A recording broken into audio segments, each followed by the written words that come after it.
Bosko. Zeyna. Zeyna gel Zeyna. Zeyna koş. Dumu gel. Dumu koş, Dumu koş, Dumu koş. Zeyna koş, Zeyna koş, Zeyna koş. Evet değerli dostlarımız. Hepinize selamünaleyküm. Nasılsınız? İyisiniz inşallah. Bakın. Yani özellikle çiftliğin içinde kar hiç kalmadı. Tamamen bitti. Artık köpeklerin sıcaklığından mı çok fazla üzerine bastığımız için mi bilmiyorum ama bakın yani yapmak istesen bile böyle bir şey yapamazsın. Bakın telin şu tarafı komple kara, şu tarafı komple kar.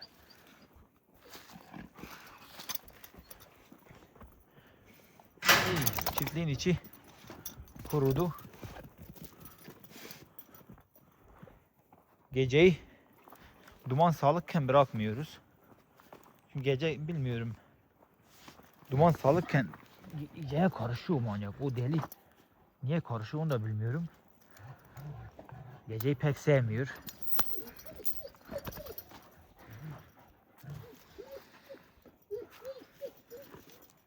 Gel biraz gel. Seni de bırakalım. Dumanın kavga etmeyecek kucular bırakıyoruz. Tamam Pepe.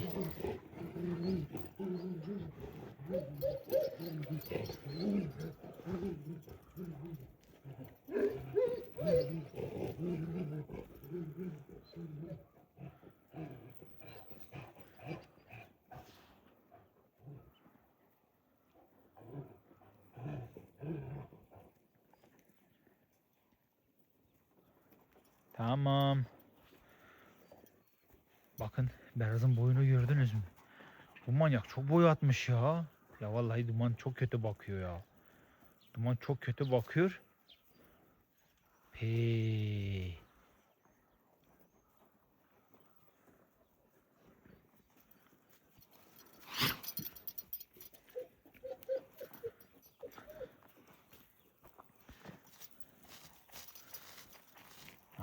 Bu deli. Çok gelişti. İnanılmaz gelişti. Bak bizim şu Beraz'ı da geçmiş boydan. Azra ne yapıyorsun? Ya Azra belki bir haftadır hasta arkadaşlar ya. Bir hafta sürekli karnı ağrıyor. Sürekli midesi bulanıyor. Sürekli ishal var. Kusuyor.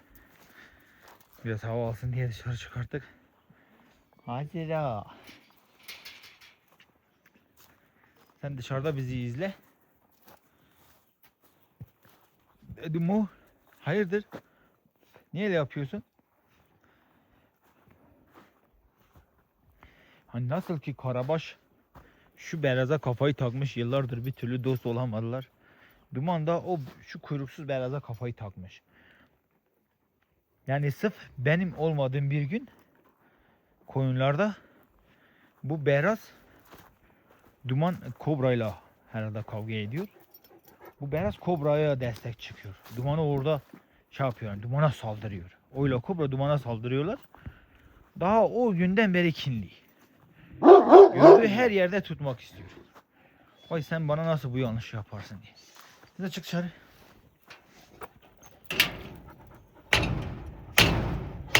Ah tamam. Bak bu Beraz da ilk getirdiğimde Karabaş hiçbir şekilde Karabaş ona dahi yanaşmadı yani. Abi Karabaş'a bir saldırdı. Yıllardır onun şeyini çekiyor. Herhalde bilseydi böyle olacağını asla saldırmazdı. Pani hayırdır? Pani biliyor musun niye kaşıyor kendini? O apsellerini iyileştirdik ya. Apseller kurumuş. Tabi kuruyunca hafif bir kaşıntı yapıyor. Kuyruksuza bakın ya. Manken ya. Kuyruksuz da eşkıya da böyle yarışmaya götürün. Bütün yarışmalarda birinci olur yani net.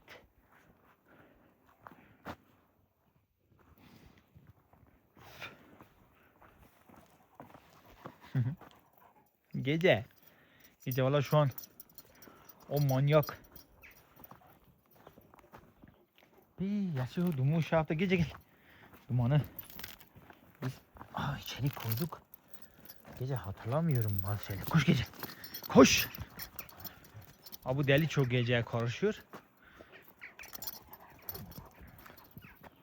Ama tabi yani önünde bir 5-6 ay var. Bak ben sana o kadar söyleyeyim.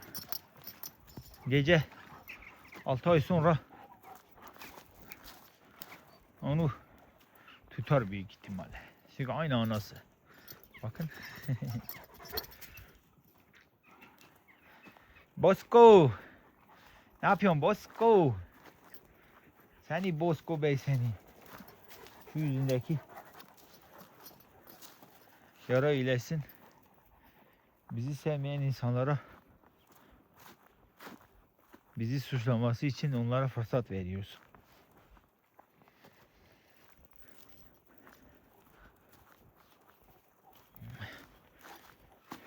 Bak.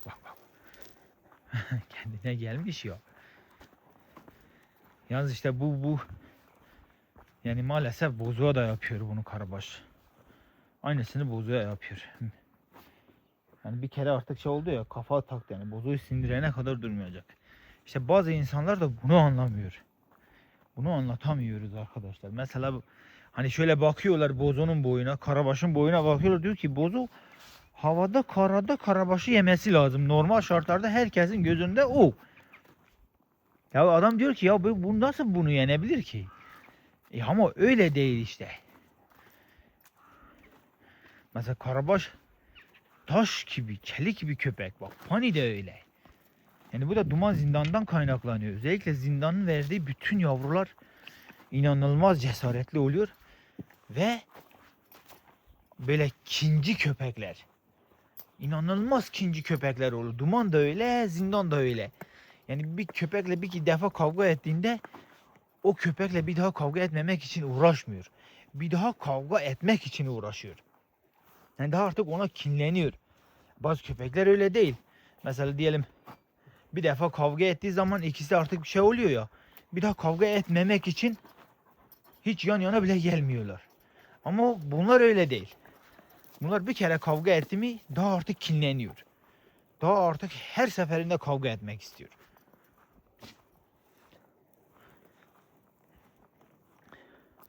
Ve bunu anlatamıyoruz. Yani bizi bilenler zaten bizim takipçilerimiz biliyor. Çünkü Duman'ı biliyorlar. Yıllardır biliyorlar. Karabaş'ı da biliyorlar. Karakterlerini de biliyorlar. Ama yeni takipçilerimiz var. Yeni insanlar var. Ya da işte Karabaş'ı, Duman'ı beğenmeyenler, sevmeyenler var. Bu hal böyle olunca da bu sefer adam yani istemiyor. Yani kabullenemiyor diyor, yok yani. Karabaş onu yenemez, yenmesin diyor. Karabaş daha kesin, Duman daha kesin. Ne yapayım yani? Ben olmaması için çok uğraşıyorum. Mesela Bozo'yla Karabaş belki 1,5 ay sonra buluştular, kavga ettiler bak. İsteseydim ilk gün Bozo'yu bırakırdım, değil mi? İlk gün ne olursa ilk gün olsun. İlk gün olsaydı zaten Bozo direkt yani hiç durmazdı Karabaş'ın önünde. Ben dedim ki Bozo bana alışsın, çiftliğe alışsın, köpeklere alışsın, kendini bulsun. Ondan sonra kavga da olsa ondan sonra olsun. En azından o zaman artık kendini buraya ait hisseder. Ki öyle de oldu yani. Bakın Bozko Bey kilo almış ha. Ya manyak bu ya. Bir iştahlı, bir iştahsız. Ama ben kafa koydum yani. Bozuyor, ne yapıp edip kilo aldıracağım yani. Ve bir de Bozo daha vücuda oturmamış bir köpek. Onun da şeyi var. Etkisi var. Bozo sene tam vücuda oturur. Hani mesela Karabaş geçen sene bu kadar kalın değildi. Hani köpekler 3,5-4'e doğru gidince vücutları daha iyi oturuyor. Pero'a bakın, Pero'a. Pero'a bakın, hele Pero'a bakın.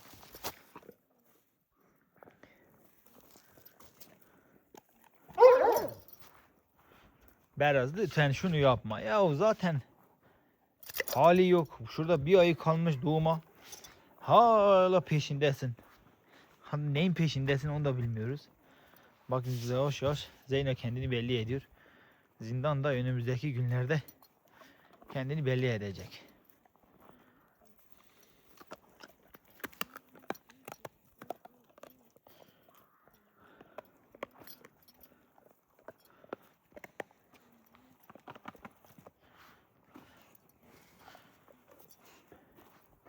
Şimdi dumana çeken yavrular kafaları büyük oluyor. Zindana çekenler biraz daha küçük oluyor. Karabaş kafa yapısı tamamen duman. Yani bir de Karabaş her şeyle duman. Ama hem zindanın karakterini almış hem dumanın. O yüzden Karabaş'ın kafası büyük.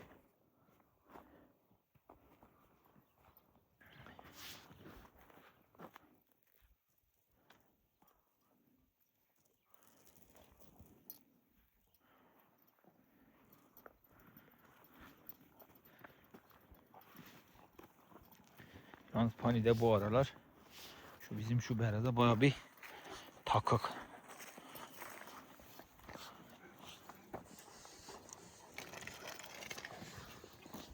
Disko niye öyle yapıyorsun? Diskoyu bırakalım mı bırakmayalım? Ya ben bozu için bırakmıyorum. Şimdi bozu bazen böyle atar gider yapıyor ya. Hani direkt dönüp gidiyor yani direkt ona gidiyor ya. Hayırdır sen? O yüzden bırakmıyorum şimdi. Kavga olur bir şey olur. Yani kuyruksuz beyaz kesinlikle Pani'nin tarafını tutar.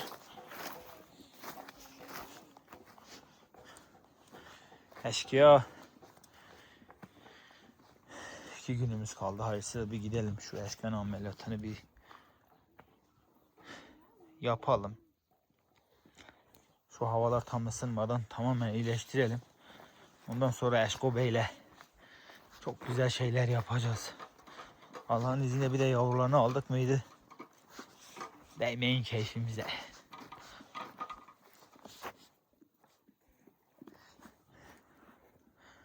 Azrail dışarı çıkarttık dedi biraz hava alsın.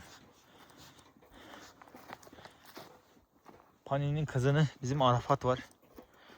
Ona vermeyi düşünüyorum. Pani'nin kızı orada dursun. Geceyi Alfa'nın yanına alacağım. Daha orada daha iyi. Yemek vaktinde bağlarım. Diğerinde bağlı şey yaparım. Sürekli açık olurlar. Zaten havalar da ısındı. Koyun çıkınca da Alfa'yı onu sürekli koyunların yanına götürürüm. Belli olmaz belki de geceyle Beraz'ı beraber koyunlara da gönderebilirim. Yani sürüye gönderirim.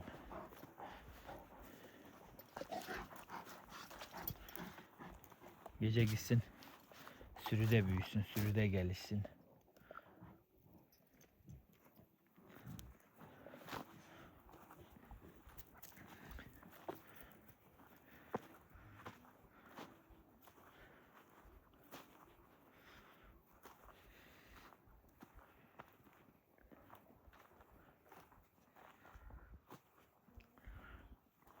Eşkıya zaten sürüyü biliyor.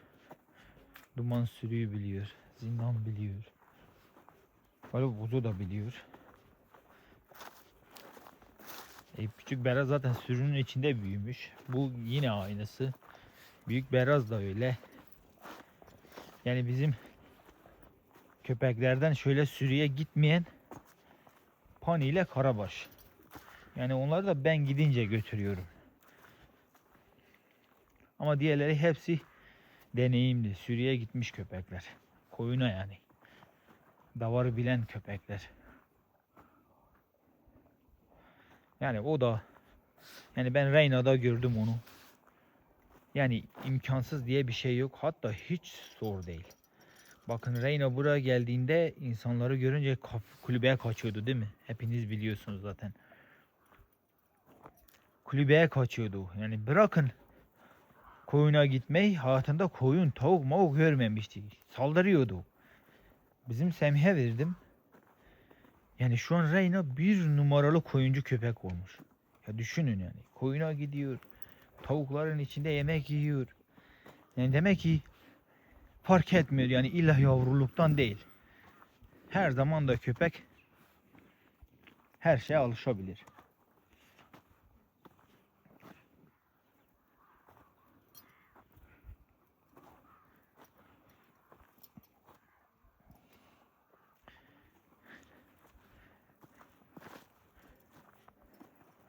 O yüzden bakalım. Yani Pani ve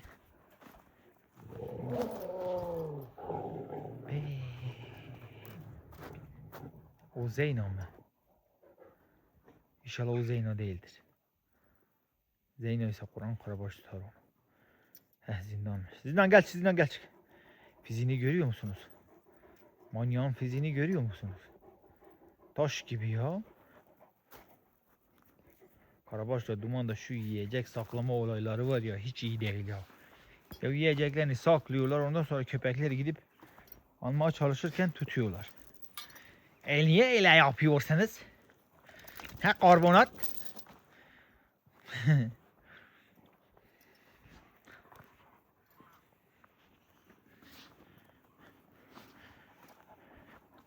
Dediğim gibi yani bu yaz çok köpek, yani çok köpeğimizi sürüye göndereceğim. Azaltacağım valla. Ben hani bazı konular var, insanı çok rahatsız ediyor. Yani ne yapsanız da adam bir yerden sonra yani canınızı sıkıyor. Ben de ya bazen yani pire için yorgan yakan bir insanım Kur'an.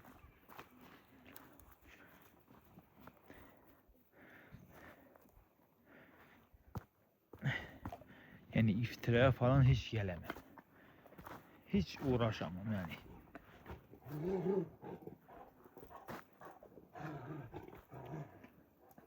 Hani baktım çok fazla üzerime geliyorlar.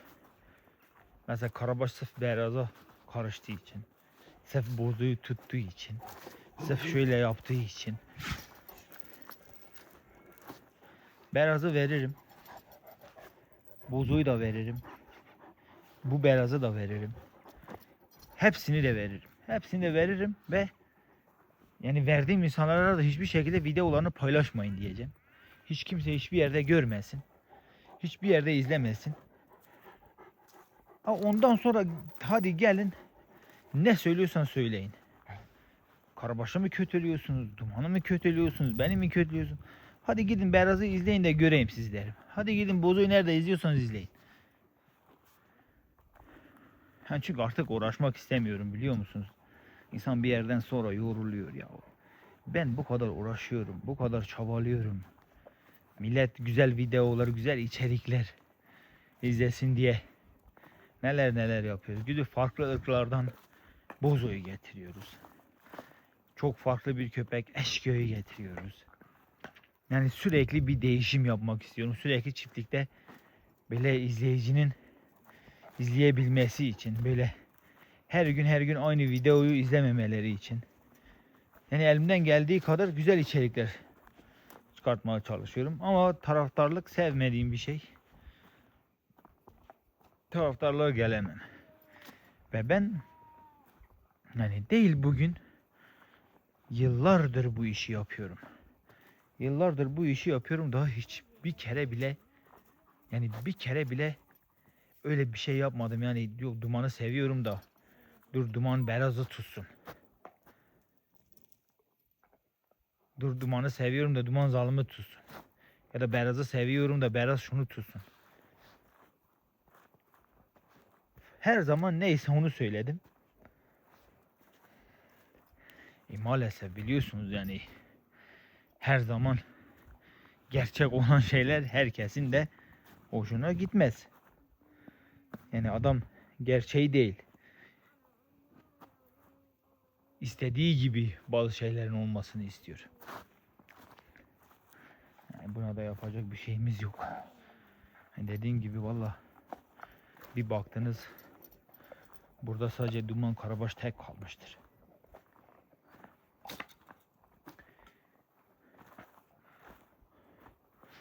Bir baktınız valla Duman Karabaş'ı da vermişim. Yani hiç belli olmaz. Bir düzenimiz var. Bir işimiz var, bir şey uğraşıyoruz, bir emek veriyoruz. Adam orada duruyor. Şunu şöyle yap. Yok bunu böyle yap. Yok bunu niye böyle yapıyorsun? Yok onu niye öyle yaptın? İşte bizim işimizin en kötü tarafı maalesef bu. Her zaman bütün insanlar iyi değil. Bazıları kendi istediklerini yapmak istiyor. Mesela nasıl diyeyim size, şöyle yani sanki burası onun istediği gibi hareket edeceğim. Şunu şöyle yap, bunu böyle yap.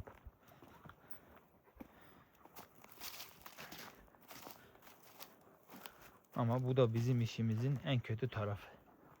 Ama hepsi öyle değil. Şimdi tamam diyelim 100 kişi var. 100 kişiden 90'ı gerçek. 90'ı gerçeği söylüyor. Neyse o sevdiği için izliyor ama 10 tanesi ya benim konuşmam onun hoşuna gitmiyor. Ya da bu köpek onun hoşuna gitmiyor. Ya da Beraz hoşuna gitmiyor. Bir yerden bize bir kin kapıyor. O 10 tanesi de kötülüyor. Yapacak bir şey yok. Biz o 10 tanesine değil, geri kalan o 90 takipçimiz, değerli abilerimiz, kardeşlerimiz için bir şeyler yapmaya çalışıyoruz. Değil mi Beraz? Değil mi Bosco? Dumu. Dumu. Ben bunları hani sizinle böyle konuşmak istiyorum. Sohbet etmek amacıyla söylüyorum. Yani bir şeyim yok hani. Yok onu niye söylüyorum, bunu niye söylüyorsun? Takma kafana, öyle değil. Yani sadece duygu ve düşüncelerimi sizinle paylaşıyorum.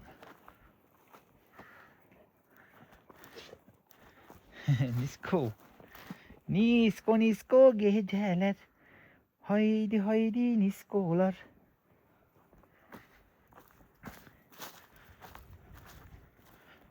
Acaba aslında biliyor musunuz nasıl?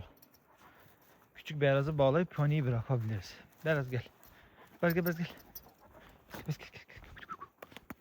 Dur gelsin. Gel. Ya var ya hani köpeklerin şeyi değişiyor. Yani hakikaten değişiyorlar. Anlık değişebiliyorlar. Mesela 2-3 ay önce Beraz'la Pani beraber bırakmıyorduk. Başkalarını tutacaklar diye. Şimdi Pani ile Beraz'ı bırakmıyoruz. Kavga edebilirler diye. Yani köpekler değişebiliyor. Bir nefret ettiği köpekle çok iyi dost olabiliyor. Bir dost olduğu köpekle düşman olabiliyor. Oluyor yani maalesef bunlar.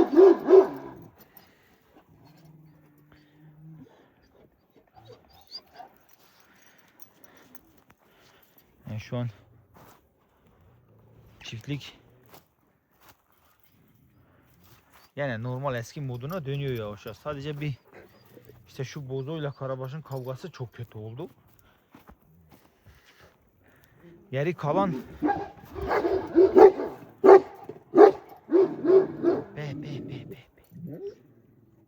Ha, tamam oraya gitsin.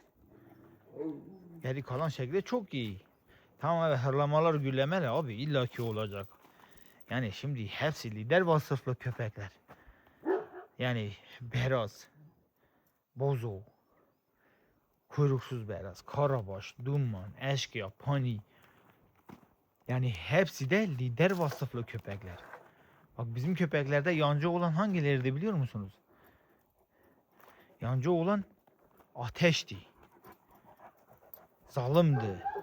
Yani yanlarında bir köpek olunca yani çok daha fazla şeyler yapıyorlardı.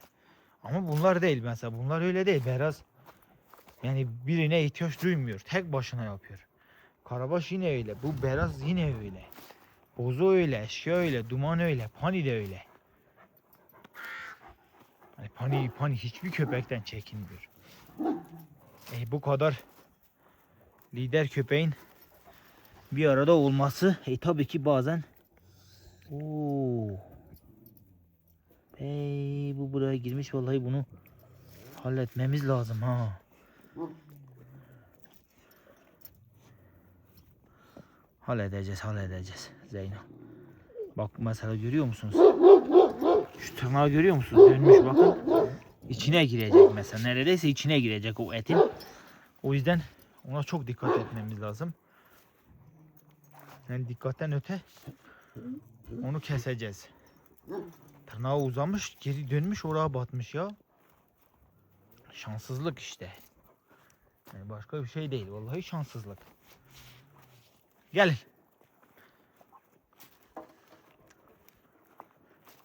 Nisko nisko geceler. Nisko nisko geceler. Onu yapacağız. İyi ki gördüm. Şimdi yaza girince orası tamamen kurt kapabilirdi. Çift tırnaklar bazen böyle sıkıntı yaratabiliyor. Dönüp batabiliyor. Bizim köpeklerde neredeyse çoğu çift tırnak. Mesela beyaz çift tırnak. Beyazın kızı gece de çift tırnak. Kuyruksuz beyaz da çift tırnak. Pani de çift tırnak. Bozo da, eşkıya da. Hepsi çift tırnak. Sadece çift tırnak olmayanlar zindan, duman, karabaş. Onlarda çift tırnak yok. O yüzden onlar diğerlerine göre çok daha hızlılar. Daha seriler. Yani duman, zindan, karabaş burada en hızlı koşan köpeklerimiz.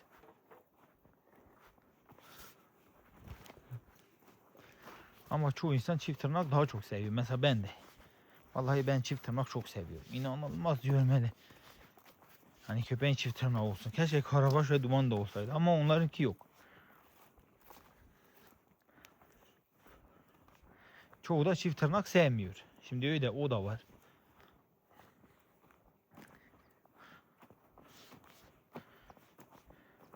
Karbonat.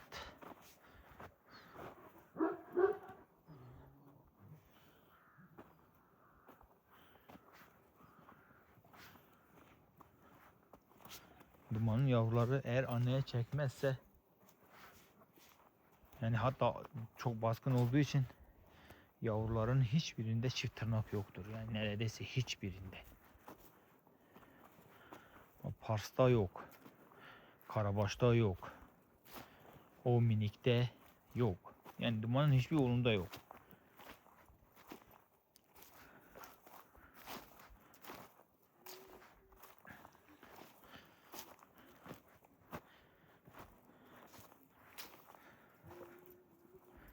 Gece böyle gelsin. Gece az kaldı seni. Alfa'nın yanına alacağız. Senle Alfa akşama kadar oynayın. Zaten Alfa kurt geni taşıdığı için yorulmak nedir bilmiyor. Seni öyle bir yorar ki.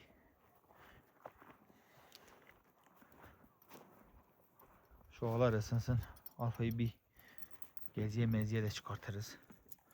Koyunların yanına götürürüm, alıştırırım her şeye. Zindan biraz sinirli. Biraz sinirleniyor sanki. Dur Zindan'ı içeri alayım Azra. Zindan gel. Çünkü zindan mesela nasıl şu an hepsi dolaşıyor böyle. Ben gideyim bir 10 dakika gelmeyeyim. Zindan ne yapar eder, şu telleri meleri aşar gider yani. Ziza koş. Ziza koş. Koş koş koş koş koş koş da koş da koş da koş da koş da koş. Koş koş koş koş koş koş koş koş. Koş koş koş koş koş Beraz lütfen. Beraz lütfen onu yapma Beraz. Çık.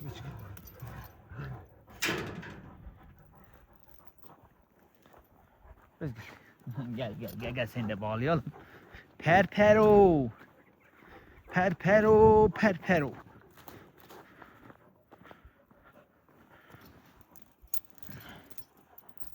Bekle. Heh, tamam.